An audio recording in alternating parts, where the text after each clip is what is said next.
This is the Ohio AgNet from the Voice You Know at the News You Trust studio, sponsored by BASF and Veltima Fungicide, the proven #1 for the toughest corn diseases with long-lasting residual.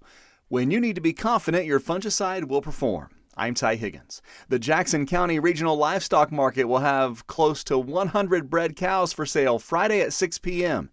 JCRLM.com. To find out more, JCRLM.com, your livestock authority.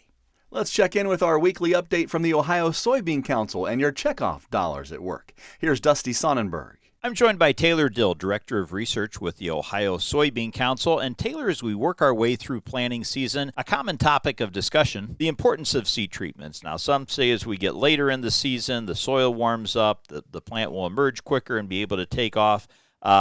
But others still like to have that protection. Thoughts on the importance of seed treatments, especially in light of what we talked about with some of the diseases?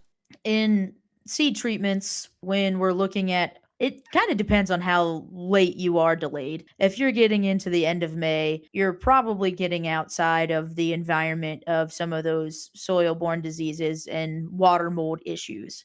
And so your expectation of a seed treatment for a very late plant, or maybe not very late planting, but a later than we're attempting to do planting, may not actually need the seed treatment protection.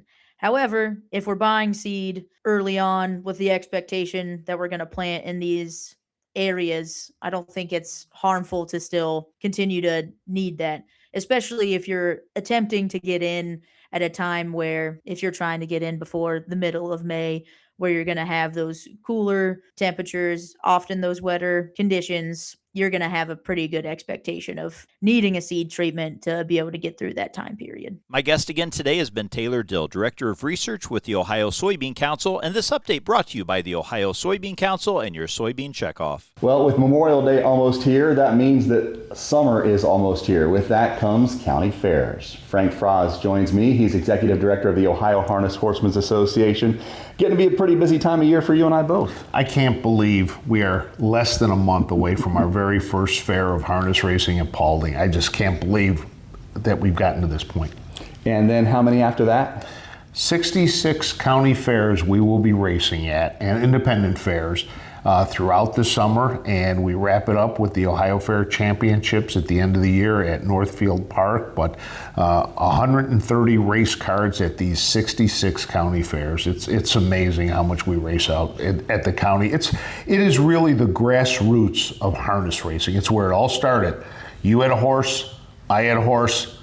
Whose horse was better, and that's what farmers did. They raced their horses, and that's how harness racing really got its grassroots growth. It's a great way for families to get out. I mean, you can go out and meet, the athletes, the equine athletes. You can talk to our drivers. You can talk to our trainers. When's the last time you were able to go to a baseball game and walk down and go into the locker room and meet the players and talk to them? You can talk to these people right there, and they want to talk to you. They want to tell you about how great harness racing is.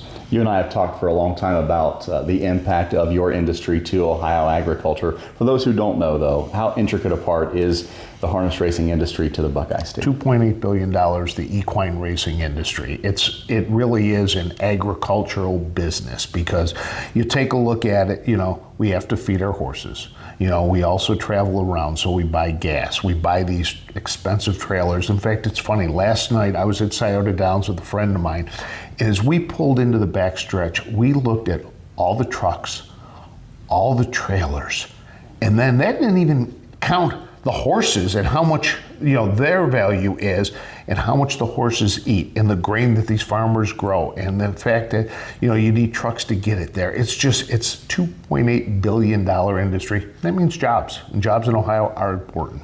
Frank Froz, Executive Director of the Ohio Harness Horsemen's Association, our guest. Great to see you, and look forward to seeing you as we cross paths all summer long. Great to see you too. Thanks. Let's get a check of the forecast, brought to you by Seed Consultants. Simply better performance. Online at seedconsultants.com. Here's Ryan Martin. High pressure this morning over the northern part of the Great Lakes. UP of Michigan meandering across into Ontario. It's going to give us good sunshine through all of your Thursday. Good evaporation as well. But moisture is coming back as that high breaks down and lifts off to the northeast. Moisture is going to replace it coming up from the south and southwest. Out of the deep south, the lower Mississippi Valley, you get the idea. Scattered showers coming going through from tomorrow night right on through Saturday, and I think this is going to have a long tail. At this point, I won't completely rule out additional shower action on Sunday. It's going to be much more spotty, but I can't call it dry. So over the multiple days combined, probably a quarter to 1 inch. I don't think we get in on any stronger thunderstorms. And then next week, we are dry to the north, but definitely seeing moisture chances south of I-70. I'm Ryan Martin. Thank you, Ryan. The conservation efforts by farmers in Northwest Ohio continue to pay off, according to research. Allison Kinney has that story. The Ohio Agriculture Conservation Initiative rolled out the findings of its 2026 Assessment Survey report on practices being used by farmers in the All-Glaze River watershed to manage water and nutrients. The assessment results show ample conservation efforts, as well as areas for improvement in continued farmer education and resourcing by the OACI. The survey results establish a baseline of adoption for various farming practices in the All-Glaze River watershed.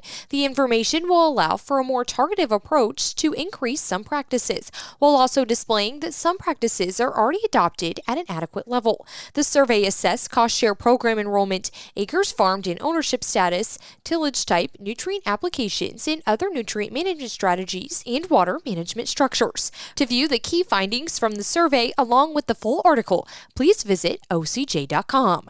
For the Ohio AgNet, I'm Allison Kinney reporting. Thank you, Allison. The Ohio AgNet continues next. Hi, I'm Tyler Miller, a soybean farmer from Crawford County. When I grow soybeans, I'm not just raising a crop, I'm creating fuel at home. Biodiesel adds nearly $2 to our bushel price and strengthens our energy independence. If you're not using biodiesel on your farm, now's the time. If you're not sure how to get it, ask your local fuel supplier. Ready to turn last year's crop into this year's fuel? Learn more at soyohio.org. This message is brought to you by Ohio soybean farmers and their checkoff. The way farmers get their information is expanding, and now there's a new dimension of farm news for the Buckeye State. Ohio AgNet TV. Learn from other farmers, see products and practices in action, and stay connected to what is happening both locally and nationally. Plus, watch expanded video coverage throughout the growing season and beyond with regular updates from the field and stories that highlight the people, issues, and innovations driving Ohio agriculture. Don't miss a moment. Subscribe now on YouTube by searching Ohio AgNet TV, where Ohio agriculture comes to life. Welcome back on the Ohio AgNet. I'm Joe Everett. I'm visiting with Janelle Bell with BASF. And is it ever too early to talk about crop protection? It's definitely too early. We always talk about it year round.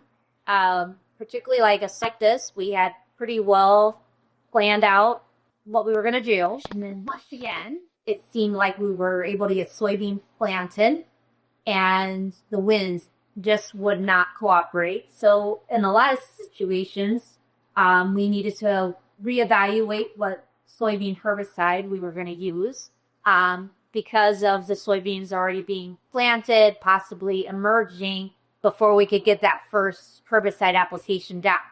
And so we saw this spring some guys needing to pull out maybe some of their PPOs, things like that, where the beans had already been planted. But we would still definitely want to see that residual herbicide use. And again, this year's a perfect example where now we're cold, wet, that soybean plant isn't going to grow much. We need that residual to last a longer time for us, because once we do warm up, we'll start, having that weed pressure, but needing that residual there to keep working for us. And you mentioned about the guys getting started already. There's some that haven't even been able to go at all. Have they changed up their plans, or what are you guys kind of recommending on that front? Yeah, no, I think that's a good question. Yeah, all over the board, as we know, in the state of Ohio. I've got areas of my southern geography they're completely done. And I have others that haven't turned the wheel yet.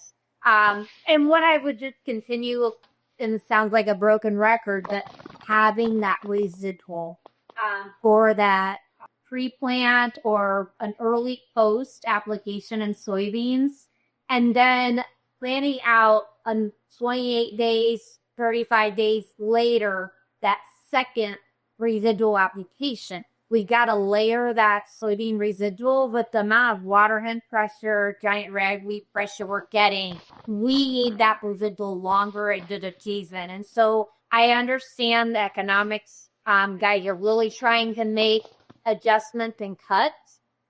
But I feel that that residual program is so critical to help keep that weed vape free, especially with what we can see with what water it can do. And when we talk about beans at the different stages, we thought we were going to kind of have an early season. Where do you think we're at? And do you think season will be early this year for the guys that got planted, or if we got set back a little bit? Yeah, so definitely, we were ahead on our growing degree of this. And as I've been scouting leaks, I keep, up until this week, I felt like we were about 3 weeks ahead from where we were last year. Obviously, this cooler temperatures are going to set us back a little bit. And so, Mother Nature has a way of always balancing things out for us. So I would anticipate that, we could have some opportunities if we don't get some of those July and August rains. But if we are able to get an earlier harvest, there again, a fall application can make such a difference for guys.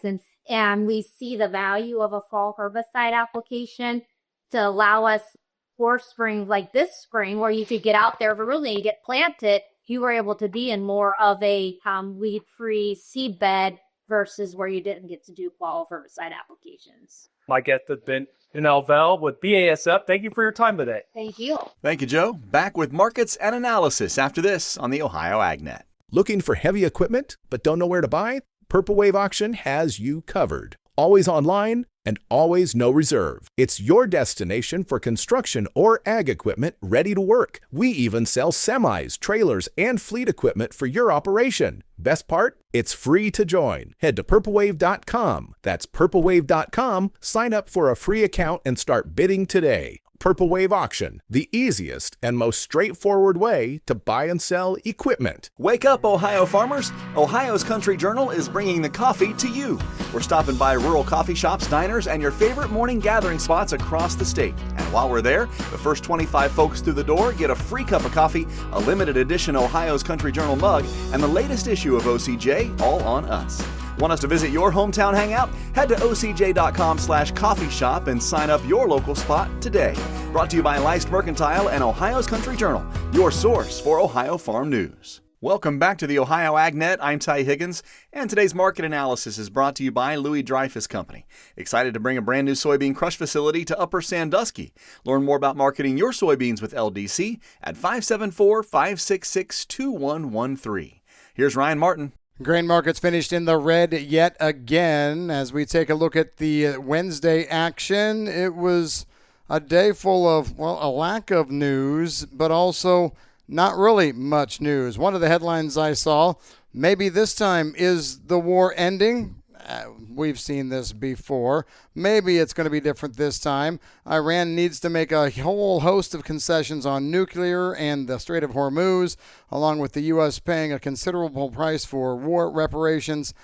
Look, I really don't expect a whole lot. I will tell you, crude oil was down yesterday, about $6.40 a barrel. Stock market was up, but we did not see anything out there except sellers on the grain side of things. Brokers are telling us that managed money sold 17,000 to 20,000 contracts of corn, 8,000 to 9,000 contracts of beans, nearly 7,000 on wheat.